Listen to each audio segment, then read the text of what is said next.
Hello everyone, this is Shivangi. Welcome to Shift Classes. This video is sponsored by Neeraj publication. तो Neeraj publication IGNOU books पे 50% का discount लेके आया MRP पे। तो अगर किसी बुक का MRP 200 है तो वो आपको कितने की मिलेगी? 100 की मिलेगी। इसके साथ साथ आपको फर्दर डिस्काउंट भी मिलेगा। वो कैसे मिलेगा? जब आप ऐड टू कार्ट पे जाएंगे तो आपको यहाँ ऑप्शन दिखेगा enter special discount coupon code. तो यहाँ आपको मेरे कूपन कोड SC2023 का इस्तेमाल करना है, जिसमें आपको 50% के अलावा और भी डिस्काउंट मिलेगा। तो अगर आप ख़रीदना चाहते हैं तो लिंक डिस्क्रिप्शन में और पिन कमेंट करके भी मैंने दे दिया है। तो चलते हैं अपने टॉपिक की तरफ।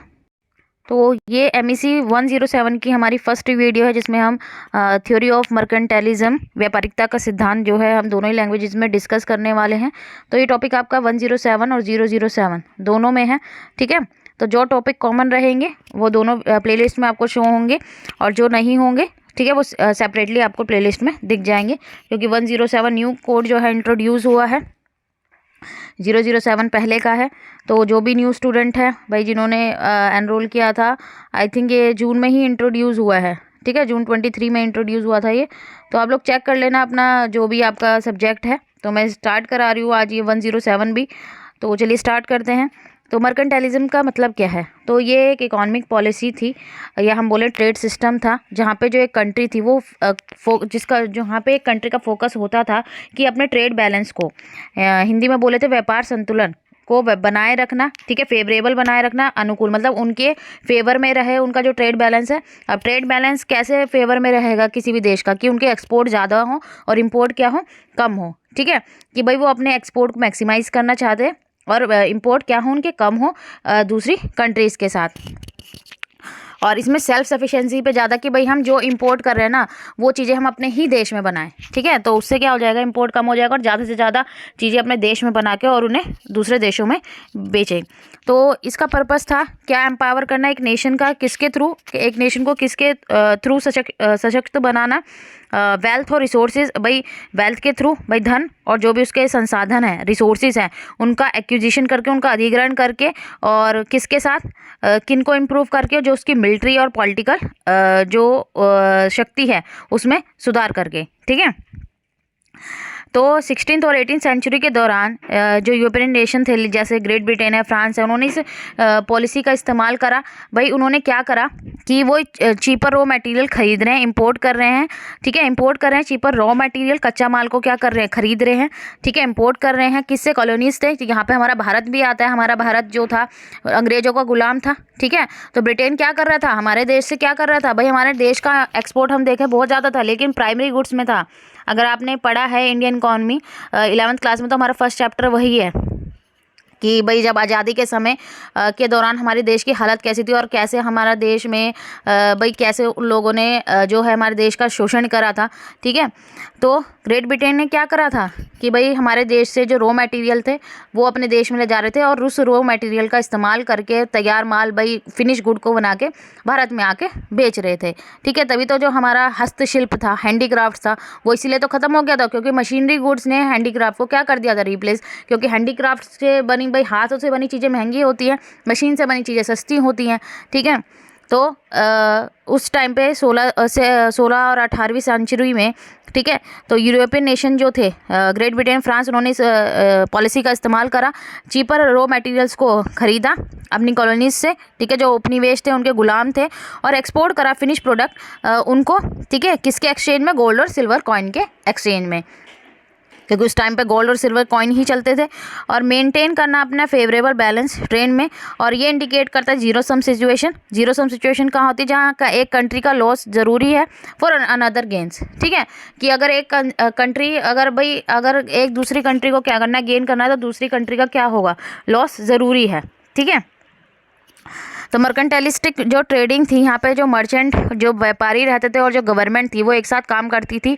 भाई दोनों का जो मेन था फोकस, वो क्या था? रिस्ट्रिक्ट करना इंपोर्ट को, फॉरेन मेड जो गुड्स थे भाई इनको रिस्ट्रिक्ट करना, अपनी वेल्थ को बचाना। कि भाई अगर हम इंपोर्ट करेंगे तो उनके देश की जो वेल्थ है, उनका जो गोल्ड सिल्वर कॉइन है, वो कहाँ चले जाएगा? दूसरे देश में। इंपोर्ट का मतलब भाई हम उनसे सामान खरीदें तो हमारे देश का जो भी रिजर्व है वो सारा कहाँ चला जाएगा? दूसरे देश में चला जाएगा। तो उनका फोकस था क्या था कि भाई हम अपने ही देश में सामान बनाएं और उसको एक्सपोर्ट करें, ताकि अपनी वेल्थ को हम ज़्यादा से ज़्यादा इंक्रीज़ करें। और यहाँ पे जो कैपिटलिज्म थे, अगर हम देखें यहाँ पे जो पूंजीवाद जो थे वो उनका फोकस था वेल्थ क्रिएशन, भाई अपनी जो वेल्थ है उसको बढ़ाना, कैसे अलाउ करके प्राइवेट कंपनी को अलाउ करके और एक्सपोर्ट करना उनके गुड्स को विद मिनिमम और नो गवर्नमेंट इन्वॉल्वमेंट, कि भाई गवर्नमेंट का कोई या तो थोड़ा बहुत इन्वॉल्वमेंट हो या बिल्कुल भी ना हो। ठीक है, जो भाई पूंजीवादी होते हैं वो किस पे फोकस करते हैं, भाई उनको कोई मतलब नहीं है कि कंज्यूमर को उससे फ़ायदा हो रहा है, नहीं, उन्हें अपनी वेल्थ बढ़ानी है। ठीक है, अपना प्रॉफिट देखते हैं। तो मर्केंटाइलिज्म में एक फॉर्म था इकोनॉमिक नेशनलिज्म का, जिसका मेन जो फोकस था वो किस पे था, इंक्रीज करना प्रॉस्पेरिटी और पावर एक नेशन की, किसके थ्रू, भाई ट्रेड प्रैक्टिस के रिस्ट्रिक्ट बढ़ाना। जो भी भाई व्यापार की जो भी व्यापार होता था, व्यापार प्रथाएं थी, उनमें रिस्ट्रिक्शन लेके आना, भाई एक्सपोर्ट तो होगा लेकिन इंपोर्ट हम कम करेंगे। ठीक है, हम इंपोर्ट नहीं करेंगे, हम सिर्फ एक्सपोर्ट करेंगे।